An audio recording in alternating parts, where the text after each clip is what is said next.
Hey guys, welcome back to the channel. Hope you're all doing well. Today we're going to be doing something a little bit different in this video. I'm going to be doing sort of a generalized review of the R-Striker here. But I also want to make this video as a bit of an intro into a little mini-series that I kind of had an idea for. And that is talking about 1/12 scale vehicles. Namely, I like to think I have got quite a broad opinion on 1/12 scale vehicles, and I'm going to do a very big video on all the 1/12 scale vehicles that I've got, or vehicles that do fit 6-inch scale figures, because I do admit I have quite a lot. Some custom ones, some third party, some that are G.I. Joe themselves, some from Ramen, as you've seen in my previous videos, and as well as like some Marvel Legends ones and things like that, as well as the Valorverse Vanguard and things like that. Look out for those videos on the channel in the near future. But this is sort of going to be the intro to that series. I don't have a name for the series, but it is just going to be sort of like I'm hoping 5 videos, maybe up to 10 videos that I've got planned for this sort of type of discussion thing, because I think a discussion, though 1/12 scale vehicles discussions are happening, I've seen them in various Facebook groups and online forums and things like that, as well as some YouTubers are pushing the questions. I do think the discussion still needs to continue when it comes to these sorts of things, because as collectors, especially in 1/12 scale, vehicles are quite big and they do take up a lot of real estate room. But again, I'll dive into more on my thoughts onto that as we go throughout the video, as well as future videos on this sort of mini-series. But let's just take a look at some of the features of the R-Striker. So this started coming out, I believe it was San Diego Comic-Con earlier this year. I think this started to come out. I think Hasbro Pulse had some of the copies already there, so convention goers could already pick this up. And at the same time, some of the retailers here in the UK, namely Kapow, managed to source some early stock, which I was lucky enough to get this. So I've had this for a little while, but this is like I said, it's just going to be a bit of a retrospective. I'm going back through my back catalogue of my collection just to provide content for you guys. So the R-Striker, I really like this vehicle. I think it's a nice, serviceable sized vehicle that fits into your collection absolutely perfectly. I like the fact that this does offer some variation to it, because I know with the original R-Striker it didn't have this C in the canopy here. There was more of a classic look, which we'll take a look at in a minute. But with this, they did some sort of modern updates, as they tend to do with classified line. I don't know if it was the case with the tyres. I think this was a sort of a contentious issue to a degree, where the front tyres are smaller than the back to give it that sort of tilted look. I don't know. It still balances out nice. It rolls nicely. And I don't really have an issue with it. But then again, I'm not of the generation that grew up with G.I. Joe. I got into G.I. Joe purely because of the classified line. But diving right in, I do keep his sort of spare helmet in the back here. But we'll take a look at crankcase as well as sort of the details. Mine is a little bit dusty, I do apologise. I just got this out of the shelf. So apologise for the dust there, I'll try and clean it up as best as I can. But as you can see, crankcase does fit in there quite nicely. I do love the details that they put on here. It does come with a sticker sheet, but I have misplaced mine. But it does come with a sticker sheet, so you can sort of deco this out for a little bit of customizability. But the features on this are really nice. It has a suspension, which is really nice. It's not a big deal for me, but it is a feature. So it is nice that this, it doesn't sort of lock or anything or do anything. It is just a play feature. I am going to have to do some funny business with the camera here because I don't have much room. But on the front, Really nice grill setup. You can sort of see crankcase sat in there, and then there's this weird automatic shotgun looking like thing. I don't know what type of gun that is, but it does come with a tow hitch with a cable, which is really nice. We saw this like with the vamp and the stinger and things like that, and that just rolls up nicely as is. I probably shouldn't have undone it all the way, but it does just sort of sit in there quite nicely. Has a nice painted star logo, nice and damaged, like it's seen some wear and tear. Grease 84 type G. Not sure if that's a reference to anything, but hey ho. My crankcase is sat a little awkward again. I got this out of the shelf and I accidentally knocked him a little bit, so he's not sat as he was. But digging into the side here, you can sort of see on the inside again. I'll take all this canopy off real soon. I'm just giving you guys an overview at the moment. This does move. It has a little hinge. Thankfully mine is of the caliber that it's not quite bent. It is still very straight, but I know a lot of people got their this gun, and it was sadly quite bent at the tip here, which is a shame. I know people are asking like Gridiron to sort of upgrade this thing and whatnot, and I believe they will, but I'm not really a big fan of Gridiron, to be honest. I know they do some nice looking stuff, don't get me wrong, but to me the prices are just ridiculous for 3D printed stuff. But hey, that's just my opinion anyway. Feeds into this nice ammo box that in these grills there are these little tabs that you can use. This one is tabbed in. So again, when I sort of break this down, I will show you where things sort of tab in and whatnot. And then from the back, I believe this is a feature, but I believe this this whole block comes off. I've not done it myself. Again, once I take all this canopy off and got him all out, I believe this sort of has an engine underneath to mimic the original toy. But it's got some nice details on here, like warnings and things like that. Danger, hot exhaust, another little star. Nice headlights, latch, things like that. And then back to the other side. On this side, it comes with a removable toolkit. I'll start untabbing these things now since I've done the full 360, as well as a gas canister. One thing I do kind of like is these do tab in really securely. Like, they do not move. I do have some stuff in this toolkit at the minute. That's here's his extra accessories, and I'll show you off that in a minute. But overall, there are quite a few things that do come out. Let's start off with some of Crankcase's other accessories. Like I said, this toolbox kit does open, so you can store things like cover girls' tools and some wrenches and things like that. I use it to put Crankcase's other hat and his other little balaclava here, just to sort of keep everything together, but also nice and stored away. And they just sort of fit in there quite nicely. Doesn't tab shut, but it does just sort of sit there. And then we have this gas canister. I believe we've seen this already. I think this came with the vamp and clutch. I think it's the exact same one. I didn't bring the vamp up here to sort of compare it with, so it does also come with that. Some other removable things are these rocket launchers.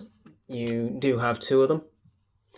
Again, these are nice, they're nice. Wish there was a bit more paint on them, just to sort of fill out those details, but it is what it is. And these do have removable missiles.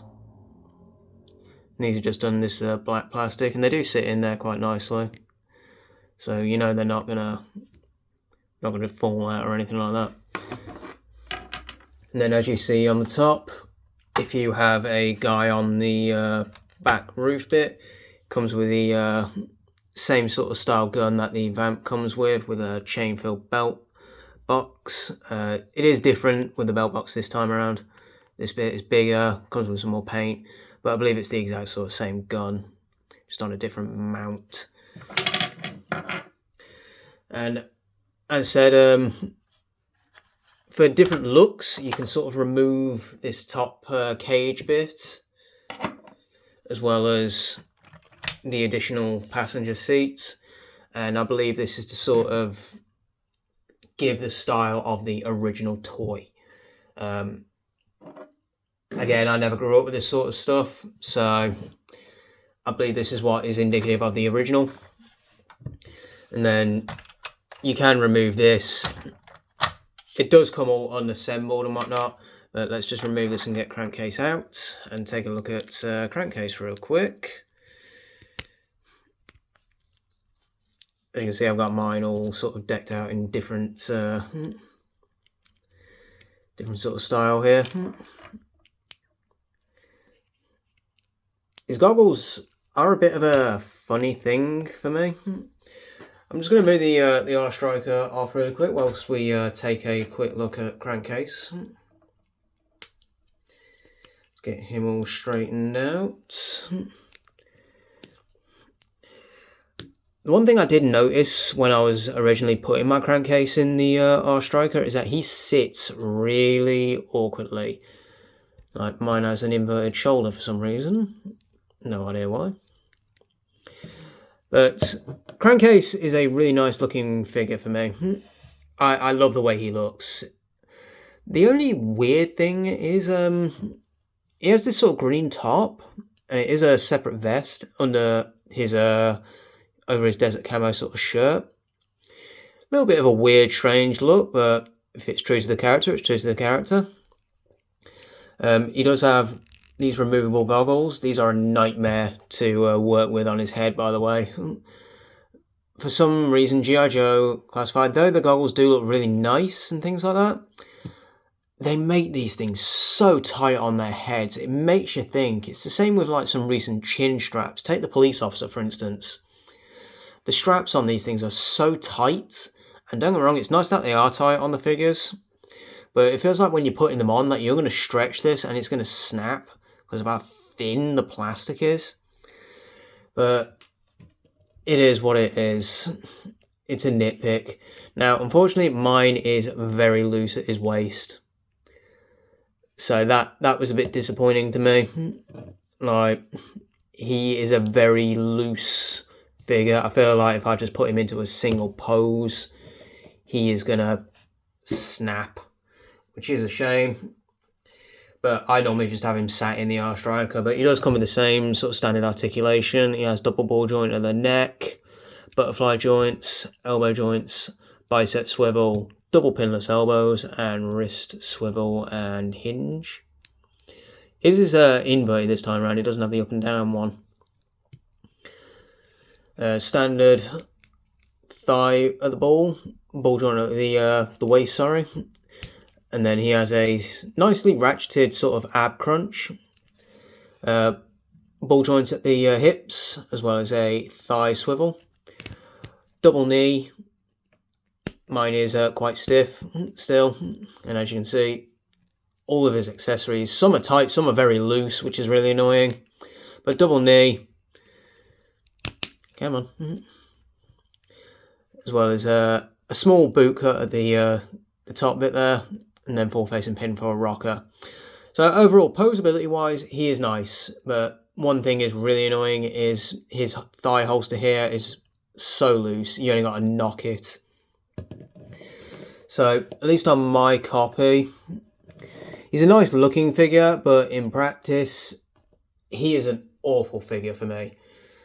There is just so many misses on this, at least on my copy. Again, I can't stress that enough. My copy is just such a miss. When he's sat in the R Striker, he's fine, he's serviceable, he looks good, but functionality wise for me, absolute failure in my opinion.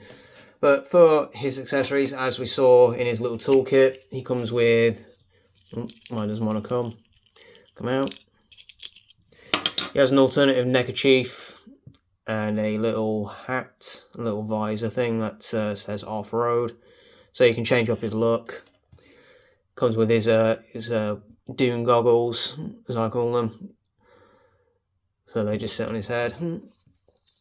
He has his standard sort of military helmet, which I normally display him with, as well as with his goggles. And then if you're going for a bit more of a modern look, he comes with the, I think it's the same sort of helmet that came with, who did it come with? The ferret driver. and that does just sit on him as well. A little bit difficult to get on there, but you can kind of get it on.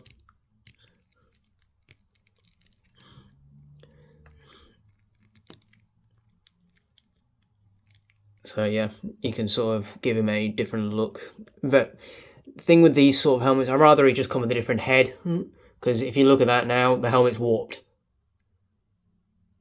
And that's it, it's supposed to be sat in its sort of natural state, but it's just warped. So a lot of disappointment. The vehicle itself is great. I love the R-Striker, but for me, this figure is just absolute ass. He also comes with the same sort of binocs as Retro Duke and some other figures have come with before. Nothing really new. He also has his little pistol. So he does have a firearm in there. Come on. Mine doesn't want to come out now. There we go. Don't know what type of pistol this is. Again, gun guys in the comment section below. To me, it just looks like a more modern Glock with a different sort of barrel on the end. Gun guys, leave your comment section in the comment section below. And then he comes with the same knife that Retro Duke does, but because of the way they've done this stupid leg holster, look at that. That is just dumb. Hasbro and gummy weapons are really annoying at this point. I mean, look at that. Just, oh, that, it does grind my gears on that one. Get it? Grinding my gears. He also has the neck down neckerchief. But yeah, this crankcase, he looks nice, don't get me wrong, but functionality wise, this guy is just terrible. It's terrible in my opinion. But enough ranting and raving of that. Let's get all these accessories down and get back to the actual R-Striker itself. Now, in the actual R-Striker, details are really nice. Has this sort of center console. I'm going to zoom in really quick. But yeah, has a nice little sat nav in there, nice dash details. Everything is movable, sort of like this gear stick. You can. I've also put in there his little coffee. So the gear stick is movable.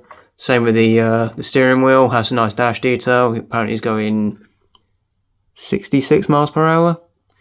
Here, nice little heads-up display. And then, if you want, you can move the sort of walkie-talkie in there for the driver, either crankcase to use or the passenger. But overall, really nice, nice detail in there.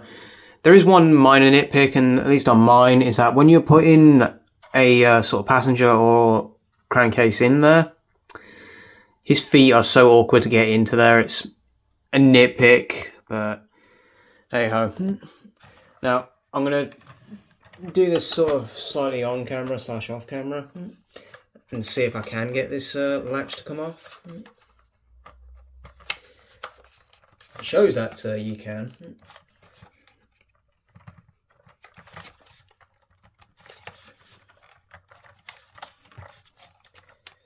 But at the same time, I don't want to force it. That seems to be the trick. There we go. But yeah, there you go. Has a little engine block detail in there. Kind of does just use friction to just sort of sit in there, which is a bit annoying if I'm being honest. I'd rather have a nice little clip system. But yeah, you can see the engine block in there. It's all done in just this black, but it's nice that they included it. I believe that was a feature of the original toy. I think the original toy didn't even have an engine cover, if I'm not mistaken. Again, G.I. Joe history sort of people, let me know in the comment section below. But overall, I do think the R-Striker is a nice looking vehicle. I'm going to put all mine back together, and this, I tend to have it in the modern look, just because I like to have everything on there. But if you are inclined to have a more sort of classic look, how do you display yours? Leave a comment in the comment section below. Do you have yours in the modern setup like I do? Or do you... Probably should just... This is also another little nitpick. The roll cage itself is an absolute nightmare to sort of get in there. Once it's in there, don't get me wrong. But yeah, just sort of lining everything up, and this just being in friction wise is an absolute annoyance in my opinion. Like, see, like there, I just tried to make sure this bit is tabbed in and that bit comes out. It's like you're trying to put one bit in, but then another part likes to tab itself out. Like right here, so.